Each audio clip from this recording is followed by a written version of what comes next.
sejahtera Allah Bapa yang melampaui segala akal dan budi manusia, itulah yang memelihara hati dan pikiran saudara sekalian di dalam kasih Kristus Yesus, Tuhan dan Juru Selamat kita yang hidup. Amin. Shalom dan selamat malam, Amang, Inang, dan saudara-saudara yang terkasih. Malam hari ini kita kembali dalam persekutuan bersama keluarga terkasih, ataupun di tempat kita, dalam kesendirian kita, karena situasi, kondisi kita tidak bisa bersama dengan keluarga. Dan malam hari ini firman Tuhan yang menjadi renungan untuk kita dari kitab Wahyu pasal 7 ayat 1 sampai dengan ayat yang ketiga. Demikian firman Tuhan. Orang-orang yang dimeteraikan dari bangsa Israel. Kemudian daripada itu aku melihat 4 malaikat berdiri pada keempat penjuru bumi, dan mereka menahan keempat angin bumi, supaya jangan ada angin bertiup di darat, atau di laut, atau di pohon-pohon. Dan aku melihat seorang malaikat lain muncul dari tempat matahari terbit. Ia membawa meterai Allah yang hidup. Dan ia berseru dengan suara nyaring kepada keempat malaikat yang ditugaskan untuk merusakkan bumi dan laut. Katanya, janganlah merusakkan bumi atau laut atau pohon-pohon sebelum kami memeteraikan hamba-hamba Allah kami pada dahi mereka. Sampai semikian jauh pembacaan nas firman Tuhan.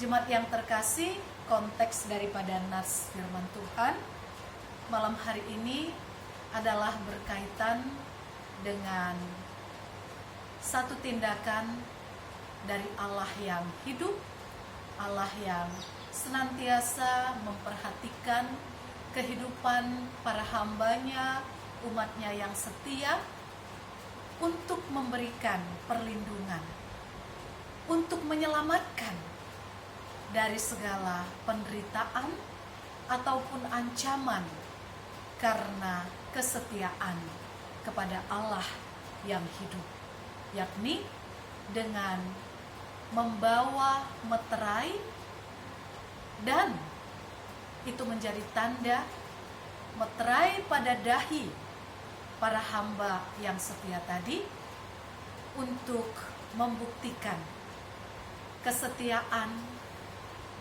dan juga perlindungan Tuhan yang tidak akan pernah meninggalkan setiap orang yang setia, mengandalkan Dia dan terus percaya serta mempercayakan diri kepada Allah. Dan kalau kita memperhatikan di dalam kelanjutan daripada ayat nats hari ini, ayat yang keempat, dikatakan bahwa jumlah mereka yang dimeteraikan adalah 144.000, semua dari suku keturunan Israel. Apa yang mau disebutkan di sini? Bahwa pada zaman akhir nanti, yang menjadi penghuni surga bukan hanya 144.000, tetapi apa yang mau dikatakan? Segala suku, bangsa. Tidak ada yang terlewatkan, akan diselamatkan jikalau mendapatkan tanda meterai pada dahi mereka. Itulah yang mau digambarkan di dalam nats ini. Coba kalau kita memperhatikan nats ini di dalam ayat yang kedua. Dan aku melihat seorang malaikat lain muncul dari tempat matahari terbit. Ia membawa meterai Allah yang hidup, dan ia berseru dengan suara nyaring kepada keempat malaikat yang ditugaskan untuk merusakkan bumi dan laut. Seorang malaikat lain muncul dari tempat matahari terbit. Dalam bahasa Inggrisnya dikatakan ascending from the east, naik dari timur atau sorga.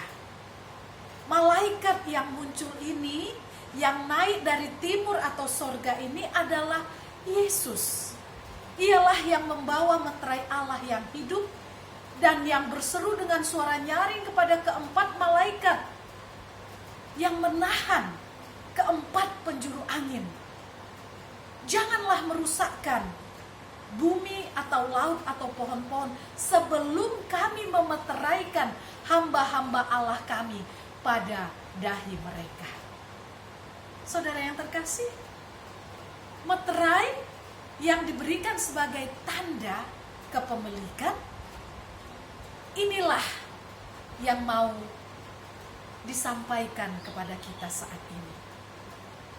Apa yang dikatakan Yesus, malaikat yang naik dari timur atau surga itu, dikatakan sebelum bumi, laut, dan pohon-pohon di bumi dirusakkan oleh angin, Yesus terlebih dahulu hendak memeteraikan umatnya. Inilah meterai Allah, yaitu Roh Kudus atas orang-orang percaya pada akhir zaman. Kenapa dikatakan angin yang bertiup di darat, di laut, dan pohon-pohon? Inilah yang ditahan saat itu oleh keempat malaikat sebelum bumi ini dihancurkan, dirusakkan, sehingga membawa kebinasaan bagi umat manusia. Kita tahu dalam kejadian-kejadian di muka bumi ini, memang angin ini mempunyai dampak yang begitu luar biasa ya, baik untuk memberikan kesejukan, keteduhan, tapi ketika angin itu sudah berubah menjadi satu tiupan angin yang begitu kuat, seperti angin taufan, angin ribut, angin tornado, ini akan membawa bahaya malapetaka dalam kehidupan manusia di bumi. Pengrusakan yang besar, bahkan bisa membawa pada kebinasaan. Tetapi yang mau digambarkan juga di sini, karena ini adalah kitab Wahyu, ini adalah merupakan satu situasi kehidupan di mana Yohanes mendapatkan satu penampakan di Pulau Patmos. Ketika itu kekristenan ada dalam satu ancaman penderitaan, penganiayaan, perusakan, baik dalam kehidupan jasmani, terlebih kehidupan kerohanian mereka. Karena beratnya ancaman yang dituduhkan, yang difitnahkan kepada orang-orang Kristen oleh Kaisar Romawi, bahkan mengharuskan mereka untuk menyembah Kaisar, sehingga siapa yang menyembah Allah yang lain selain daripada Kaisar harus dihukum, termasuklah Yohanes dan orang-orang percaya saat itu. Dan inilah yang dinyatakan oleh Allah, janji bahwa sebelum akhir zaman tiba, sebelum semuanya akan diadili oleh Allah yang hidup, Allah memberikan janji untuk memberikan kekuatan dalam kehidupan iman, agar jangan menyerah, jangan menjadi kalah, jangan menjadi undur dari keyakinan yang sudah dibangun, keyakinan kepada Allah yang hidup di dalam Kristus sebagai Tuhan dan Juru Selamat satu-satunya dalam kehidupan. Agar inilah yang terus dihidupi dengan satu janji, Allah yang menggambarkan situasi itu seperti angin dari keempat penjuru bumi yang akan menghancurkan kehidupan ini, dikatakan oleh Allah, itu tidak akan terjadi karena Yesus, anak Allah, Dia berkuasa. Dialah yang memberikan meterai pada dahi setiap umat yang percaya agar beroleh perlindungan dan keselamatan.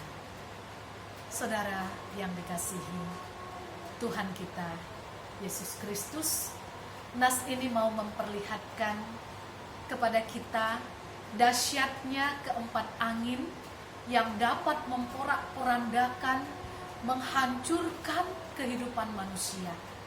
Kedahsyatan angin di darat, di laut, dan di pohon-pohon, artinya tidak ada tempat yang tersisa sebagai tempat perlindungan.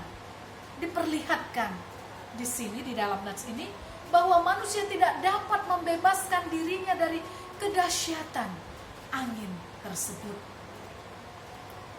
Inilah juga yang mau diingatkan kepada kita, bahwa kita juga harus mengupayakan hidup kita sebagai anak-anak Allah yang dipercayakan untuk menjaga alam ini, agar kita bisa bersahabat dengan ciptaan Allah yang lainnya. Alam harus menjadi sahabat yang memberikan faedah, bukan menjadi musuh yang menghancurkan kehidupan kita. Dan ini masih berkaitan dengan nats di hari Minggu yang lalu. Kita diberikan tugas untuk melestarikan, mengelola, menjaga, memelihara alam ini dengan tetap memelihara kebersihan, dengan bagaimana kita boleh tetap menjaga go green, semuanya tetap hijau, paling tidak di sekitar rumah kita. Ini tentunya bukan hanya untuk keindahan, untuk memberikan hasil yang bisa kita nikmati sehari-hari, tapi ada juga faedahnya dalam berespirasi. Kita boleh menghirup udara yang segar, dan kita boleh semakin sehat, terutama di dalam situasi COVID-19. Ada yang mengatakan juga bahwa lingkungan yang hijau, tumbuh-tumbuhan, tanaman yang hijau di sekitar kita itu juga bisa menambah imun, kekebalan, tentunya menambah daya tahan untuk kesehatan kita melawan virus, bakteri, dan segala hal yang bisa mendatangkan sakit penyakit dalam kehidupan kita. Untuk itu, jemaat yang dikasihi Tuhan kita Yesus Kristus, nats ini memang bercerita atau berkisah menggambarkan situasi penderitaan atas umat yang setia kepada Allah. Sekaligus juga secara khusus digambarkan satu penderitaan yang luar biasa, penghancuran yang sehabis-habisnya, tetapi di dalam kasih Allah melalui Kristus Yesus, kita sudah dimeteraikan melalui baptisan kudus dalam nama Allah Bapa, Anak, dan Roh Kudus, dan kita sudah menjadi pewaris dalam tahta kerajaan Allah. Itu adalah meterai janji bagi kita yang setia. Tinggal sekarang kita bagaimana menjalani kehidupan kita. Dunia ini akan berakhir, kehancuran akan datang, tetapi tidak ada yang perlu terlalu kita khawatirkan, kita takutkan, karena tangan Allah yang penuh kuasa. Meterai sebagai milik kepunyaan Allah itu sudah pasti. Maka peliharalah kehidupan yang setia, beriman sebesar apapun godaan, sebesar apapun tantangan, sebesar apapun ujian yang ditawarkan kepada kita. Ingat, Tuhan Yesus sudah lebih dahulu mengalami ujian, baik untuk kebutuhan jasmani, untuk kehormatan, untuk kemuliaan. Itu juga yang ditawarkan iblis kepada kita. Ingatlah, dunia ini akan berakhir, tetapi janji pemeliharaan Allah, kasih setia Allah tidak akan pernah meninggalkan kita. Biarlah firman Tuhan yang kita dengarkan pada malam hari ini semakin membawa hidup kita dekat dan selalu berserah hanya kepada kebaikan Allah yang tak pernah meninggalkan kita, sehingga seperti apapun kehidupan yang buruk, seperti apapun pergumulan yang harus kita hadapi, meterai yang Tuhan sudah nyatakan dalam kehidupan kita, itulah kekuatan, itulah pegangan, itulah janji pemeliharaan Tuhan dalam kehidupan kita. Amin.